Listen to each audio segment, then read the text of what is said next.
Vav Tharad business hub expo 3 દિવસ ખુલ્લો મૂકવામાં આવ્યો. તેમાં આજે બીજા દિવસે ખૂબ જ મોટી સંખ્યામાં આજુબાજુના ગામોમાંથી લોકો મુલાકાતે આવેલા. તેમાં વિવિધ 75થી વધારે સ્ટોલ લગાવેલા છે અને વાવ થરાદની 50 સ્થાનિક બ્રાન્ડે પણ ભાગ લીધો. બિઝનેસ એક્સપોમાં સતત 3 દિવસની અંદર 50,000થી વધારે મુલાકાત લેશે એવું જણાવાયું છે. તેમાં એક સ્ટોલ તો ચાઇના ટુ વાવ થરાદ પણ હતો. હવે વાવ થરાદ જિલ્લો બનતાની સાથે બિઝનેસને પણ આવા એક્સપો થવાથી વેપારને વેગ મળશે અને આગળના સમયમાં વાવ થરાદ બિઝનેસમાં અગ્રેસર રહેશે.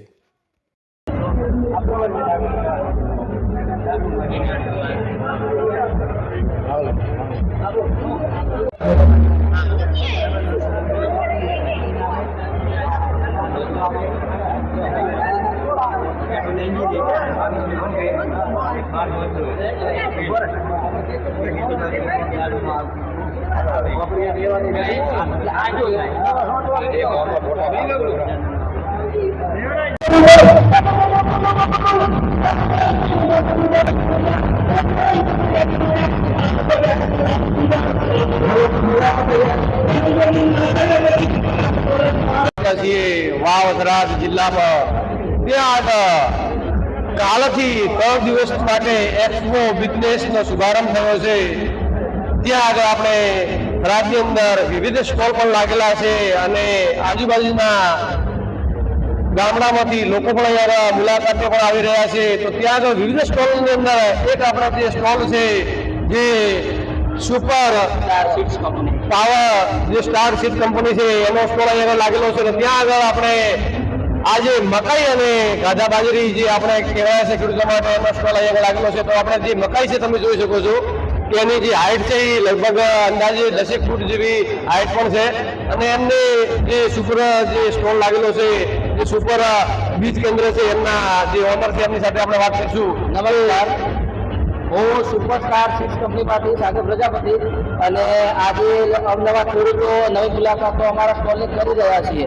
તો અમારી સુપર પાવર મકાઈ કે તમે એની હાઈટ જોઈ શકો છો, લગભગ 10 ફૂટની એની હાઈટ છે. માણસ લોકો 5 થી 6 ઇંચ પહોળ છે.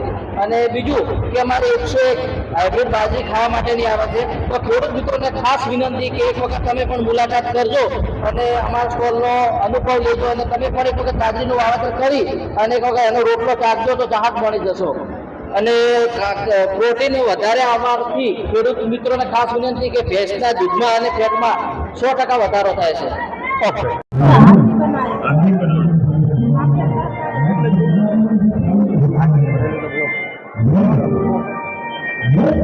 જિલ્લામાં જે 3 દિવસ એક્સપો બિઝનેસનો અહીંયા સ્ટોલ લાગેલા છે તો એક મિની સ્ટોલ લાગેલો છે જે મિની શિવનગર પણ કહી શકાય છે. તો જે સ્ટોલ લાગેલો છે એના વિશે આપણે સાથે એમના ઓનર છે એમની સાથે આપણે વાત કરીશું કે તમે કઈ પ્રદર્શની કરવા માંગો છો. નમસ્કાર, મારું નામ કલાવતીબેન મનસુખભાઈ રાઠોડ છે. હું શ્રીનગર સોસાયટી થરાદથી આવું છું અને આજે બિઝનેસ એક્સપોમાં મિની શ્રીનગર વસાવવામાં આવ્યું છે. મિની શ્રીનગરના અંતર્ગત અહીંયા લગભગ 11 જાતની કળાઓને અહીંયા પ્રદર્શિત કરી છે અને લાઈવ પ્રસારણ થઈ રહ્યું છે. એના અંતર્ગત સૂપ, ખારેક, ગાલીચા, ગોદરી વર્ક, પેચ વર્ક અને કુંડા ફસરાનું પણ રાખડી ઉદ્યોગ બી અહીંયા બનાવવામાં આવે છે. એવા કારીગરો લાઈવ પોતાનું પ્રદર્શન કરી રહ્યા છે. જ્યારે 1971 જ્યારે શ્રીનગરની વસાવટ થઈ ત્યારે એક પોતાના 300 પરિવાર ગાડા ઉપર બેસીને અહીંયા આવ્યા હતા અને અહીંયા આપ નિહાળી શકો છો કે જે આ ઘરબકરીની વસ્તુઓ છે આ લઈને આવ્યા હતા અને સાથે પોતાની હુનર હતી. આ હુનરના લીધે જ શ્રીનગર ધીરે ધીરે આગળ વધી રહ્યો છે અને વિશેષ કર મહિલાઓ સૂપ ભરત, ખારેક ભરતનું કામ, પેચ વર્કનું કામ કરીને દેશ અને વિદેશની ખ્યાતિ મેળવી રહી છે. અમારા શ્રીનગરમાં લગભગ 18 જેવી બહેનો એવી છે જેને રાષ્ટ્રીય અને પ્રદેશ લેવલના અવોર્ડ મેળવેલા છે. અને આપ નાનો શ્રીનગરનો જ્યારે મુલાકાત લેશો તો આપને ખરેખર હર્ષની લાગણી થશે કે એવા પણ કારીગરો છે. સૂપની ખાસિયત એક એવી છે કે વગર પ્રિન્ટ તાણાવાણા ગણીને આ કરવામાં આવે છે અને નાના મોટા પ્રોડક્ટો બનાવવામાં આવે છે અને આત્મનિર્ભર ભારતને ચરિતાર્થ કરી રહ્યો છે નાનો શ્રીનગર. સારું, તો બેનનું કેવું છે કે જાતે હાથ કારીગરી દ્વારા અહીંયા આગળ જે બનાવટો છે જે બનાવટો થઈ રહી છે એ અહીંયા આગળ બનાવવામાં આવે છે અને અહીંયા જે છે લોકો એમને રોજગારી પણ મળી રહી છે. Thank you.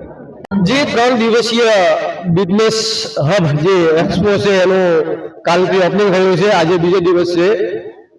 ભાવ થરાદને જે તમે આ એક્સપો દ્વારા જે 3 દિવસીય અહીંયા આગળ સ્ટોલ લગાવેલા છે એનાથી અહીંના લોકોને અહીંના વેપારીઓને શું બિઝનેસમાં વેગ મળશે? હા, ચોક્કસ. કારણ કે અત્યારે જે પબ્લિક આવી રહી છે એ લોકો બહુ જ બહોળી સંખ્યામાં આવી રહ્યા છે લોકો, ને એનાથી દરેક લોકોને અત્યારે પબ્લિસિટી થઈ રહી છે, જાહેરાત થઈ રહી છે, અને નવા નવા ઉદ્યોગો માટે વિકાસ મળશે એ ચોક્કસ છે. તો અહીંયા આગળ અંદાજિત કેટલા સ્ટોલ લાગેલા હશે? સ્ટોલમાં અમારે 75+, 75+ના છે. હા. ને અહીંયા આગળ તમને કેવો અનુભવ થયો છે? તમે આ કાલનો દિવસ ગયો છે, આજે બીજો દિવસ છે, તો અહીંયા મુલાકાતીઓ છે એમાં વધારો થયો છે કે ઘટાડો થયો? નહીં, બહુ વધારો. અત્યારે તમે ભીડ જોઈ રહ્યા છો, સવારની વાતની લગાતાર આટલી જ ચાલુ છે. બહુ ભીડ છે. કાલે પણ બહુ હતી. કાલે 10,000 જેટલી પબ્લિક હતી. અત્યારે પણ એનાથી ક્રોસ કરે એવી અમારી શક્યતા છે. ને આનું